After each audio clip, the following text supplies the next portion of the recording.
नमस्कार, आप देख रहे हैं एनएमएफ न्यूज में आपके साथ शबनम। खबर पीओके से आ रही है, जहां भारी बवाल मचा हुआ है।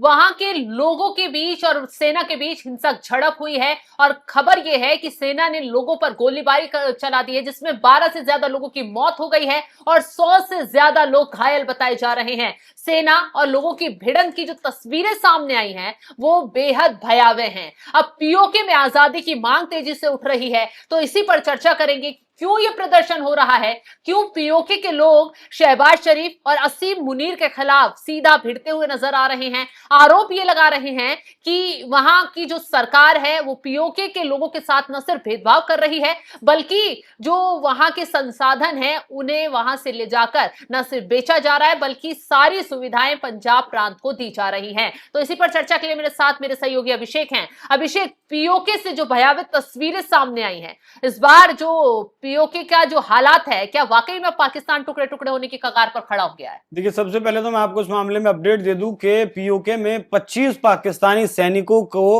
बंधक बना लिया गया है। 12 लोगों की अब तक मौत हुई है सेना की गोलाबारी में।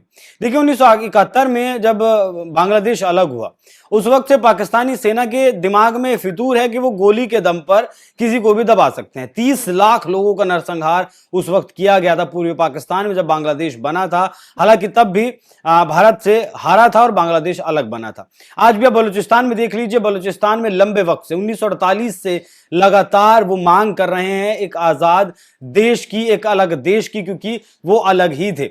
जिन्ना जिसने अपने वजन के बराबर पैसे लेकर केस लड़ा था यूएन में, अंतर्राष्ट्रीय अदालत में, बलूचिस्तान को अलग करने के लिए, आखिरकार मतलब उसी ने विलय कर लिया बलूचिस्तान का और वहां लगातार शोषण जारी है। पीओके में भी यही हो रहा है। देखिए, पीओके में प्रदर्शन तो लंबे वक्त से होते आए हैं कि वहां महंगाई ज्यादा है, बेरोजगारी ज्यादा है, सड़कें नहीं है, स्कूल नहीं है, स्वास्थ्य की सेवाएं नहीं है, और जो बिजली वहां पैदा की जाती है लगभग 1400 मेगावाट, वो पंजाब और सिंध के इलाके में दे दी जाती है। 80% बिजली, 20% ही बिजली उपयोग कर पाता है पीओके, और वो भी उन्हें डबल रेट में लेनी पड़ती है। अगर पंजाब में बिजली 10 रुपए यूनिट बिक रही है, तो पीओके के लोगों को अपने ही यहां जो बिजली बनी है उससे लगभग 20 रुपया यूनिट बिजली का देना पड़ता है। महंगे खरीदने पड़ते हैं, बिल्कुल। और जो कमाई उस बिजली से होती है या उन संसाधनों से होती है, उस कमाई का भी कोई हिस्सा पीओके को नहीं दिया जाता। देखिए, फिलहाल 38 सूत्रीय मांगों का एक लिस्ट पाकिस्तानी सरकार को दिया है, जिसमें से पाकिस्तानी सरकार का झूठा दावा है कि 90% मांगे हम पूरी कर चुके हैं, और जो 2 मांगे बचती हैं उसके लिए संविधान में संशोधन करना पड़ेगा। उसके लिए मतलब कोशिशें की जा रही हैं। तो मतलब मजाक की बात तो यही है कि क्या संविधान को माना जाता है पाकिस्तान में, अपने आप में वो बड़ा सवाल है। देखिए, पीओके के लिए वैसे तो लगभग अलग असेंबली दिया हुआ है, वहां मुख्यमंत्री नहीं होता, प्रधानमंत्री का पद दिया हुआ है। आजाद कश्मीर के नाम से उसे नाम दिया गया है, टैग दिया गया है, लेकिन असल में हकीकत वैसी नहीं है। संचालित उसे पाकिस्तान की सेना ही करती है, शोषण वहां पाकिस्तान की सेना ही करती है, कमाई भी वहां से पाकिस्तान की सेना ही करती है। सुविधाएं वो उतनी पीओके को नहीं मिल पाती, जैसे बलूचिस्तानी आरोप लगाते हैं। बिल्कुल, सारा शोषण हमारा होता है। रेयर अर्थ मिनरल वहां से मुनीर ले जाकर अमेरिका में बेचने की कोशिश कर रहे हैं, तो पूरे पाकिस्तान का मुनीर सौदा करते घूम रहे हैं। आवाम जो है वो भुखमरी की कगार पर खड़ी है।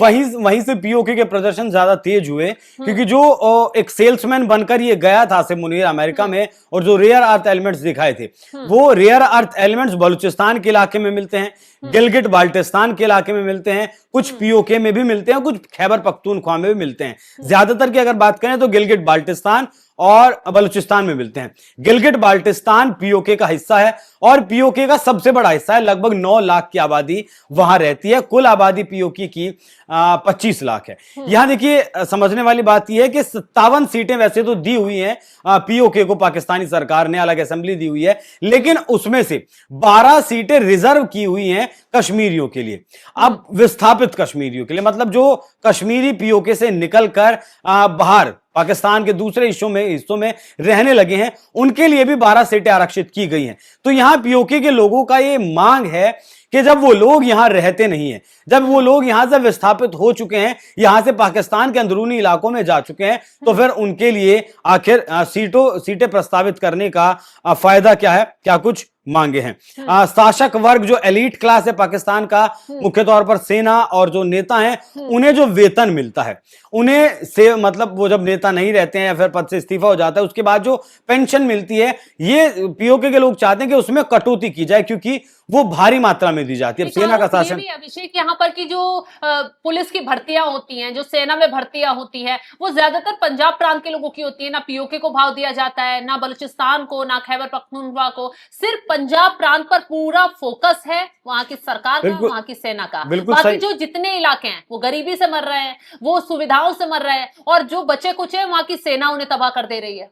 बिल्कुल, ये सच्चाई है। और अगर सेना में और पुलिस में भर्ती करेंगे, पुलिस में अगर भर्ती करेंगे, तो वो लोग अपने लोगों पर गोलियां कैसे चलाएंगे, ये बड़ा सवाल है। और इन लोगों की जो सच्चाई है, क्या कुछ ये लूट खसोट देश की कर रहे हैं, वो और भी देश तक पहुंचने की इन्हें उम्मीद है। देखिए, आटे जैसी जो चीजें हैं वहां बहुत महंगी हैं। उनका कहना है पीओके के लोगों को कि कम से कम आटे पर तो सब्सिडी दी जाए। स्वास्थ्य जो सेवाएं हैं या फिर आपका स्कूली जो शिक्षा की जो शिक्षा है, उसे पूरी तरीके से मुफ्त वहां किया जाए। इंटरनेशनल एयरपोर्ट यहां बनाया जाए, टनल्स बनाए जाए, रोजगार का कोटा यहां बढ़ाया जाए। साफ पानी तक वहां लोगों को नहीं मिल रहा है, साफ पानी कम से कम दिया जाए, अस्पताल दिया जाए। मतलब बहुत मूलभूत सी जो मांगे हैं उनकी हैं। तो और गिरफ्तार जो प्रदर्शनकारी किए गए हैं, उनकी रिहाई की मांग है। और मतलब जो आजादी, असल में उन्हें आजादी चाहिए। मतलब तो अभिषेक, जिस तरीके से पीओके में बवाल मचा हुआ है, और भारत की तरफ से सरकार, मोदी सरकार ये ऐलान भी कर रही है कि पीओके को वापस लिया जाएगा,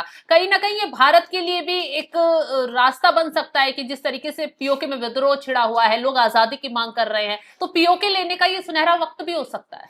देखिए, अभी मोरक्को में राजनाथ सिंह थे, रक्षा मंत्री, उनका एक बयान आया था कि जिस तरीके के हालात चल रहे हैं, एक वक्त ऐसा आएगा जब पीओके खुद कहेगा कि मैं भारत हूं। लेकिन यहां राहत की बात पाकिस्तान के लिए यह है कि जो 38 सूत्रीय प्लान सरकार को दिया है, जो 38 मांगे पीओके के लोगों की हैं, उसमें एक भी या कोई भी मांग शामिल नहीं है कि जिससे में उन्होंने कहा हो कि हमें भारत के साथ विलय करना है या फिर भारत के साथ जाना है। उनकी मूलभूत सुविधाओं की ये मांग है।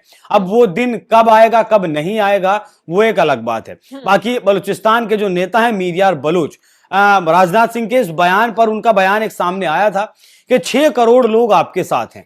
6 करोड़ लोग में उन्होंने दावा किया था कि पीओके में जो 25 लाख लोग रहते हैं और बाकी के 5-5.5 करोड़ लोग बलूचिस्तान में जो रहते हैं, वो और कुछ खैबर पख्तूनख्वा के, कुछ सिंध के लोग आपके साथ हैं। और आप कोशिश अगर करेंगे तो ये लोग आपका समर्थन करेंगे। देखिए, आने वाले वक्त में क्या होगा उसका तो नहीं पता, लेकिन हां, इतना जरूर हो सकता है कि जिस तरीके से विकास जम्मू कश्मीर का, भारत में जो जम्मू कश्मीर है उसका वो लोग देखते हैं, और कल अगर ऐसी सिचुएशन आती है तो ऐसा हो सकता है कि सेना का वो लोग विरोध ना करें। हालात का अगर आप कंपैरिजन करें तो भारत में के पास जो जम्मू कश्मीर है उसमें साक्षरता दर है 77% से ज्यादा, और पाकिस्तान ने जो कब्जा किया हुआ कश्मीर, जिसे पीओके कहता है, उसमें साक्षरता दर है आपका 72%।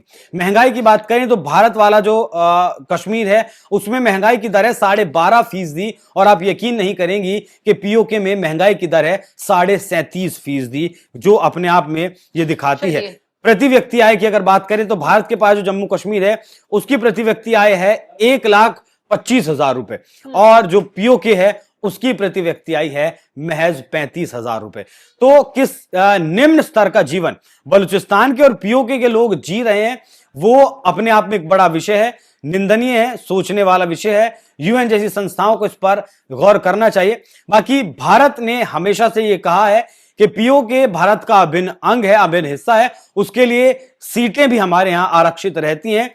बाकी कब लिया जाएगा, कब नहीं लिया जाएगा, कब आएगा, वो अपने आप में बड़ा सवाल है। लेकिन पाकिस्तान के लिए टेंशन की बात यह है कि अब उनके सैनिक बंधक बनाए जाने लगे हैं पीओके में, जो कि पाकिस्तानी सरकार के लिए और खासकर आसिम मुनीर जो भागा हुआ है अमेरिका इधर उधर घूम रहा है, सेल्समैन बना हुआ, उसके लिए सबसे बड़ा चिंता का विषय। चलिए, तो जिस तरीके से पीओके में इस वक्त बवाल मचा हुआ है, सेना जो वहां की लोगों पर अत्याचार कर रही है, गोलियां बरसा रही है, उसके बाद अब लोग भी उग्र हो गए हैं और सैनिकों को ही बंधक बनाकर वहां उनका हिसाब किताब किया जा रहा है। तो पीओके में आजादी की मांग उठ रही है और वो दिन भी अब लगभग जिस तरीके की स्थिति नजर आ रही है दूर नहीं है जब पाकिस्तान के टुकड़े टुकड़े होंगे, क्योंकि एक तरफ बलूचिस्तानी हैं, वो लगातार विद्रोह पर खड़े हुए हैं, दूसरे देशों से मांग कर रहे हैं कि उनकी आजादी में उनका सपोर्ट किया जाए, उन्हें अलग देश घोषित करने में मदद की जाए। ऐसे में असीम मुनीर, शहबाज शरीफ जो अपने व्यापार में जुटे हुए थे, अपने फायदे के लिए ट्रंप की गोद में खेल रहे थे,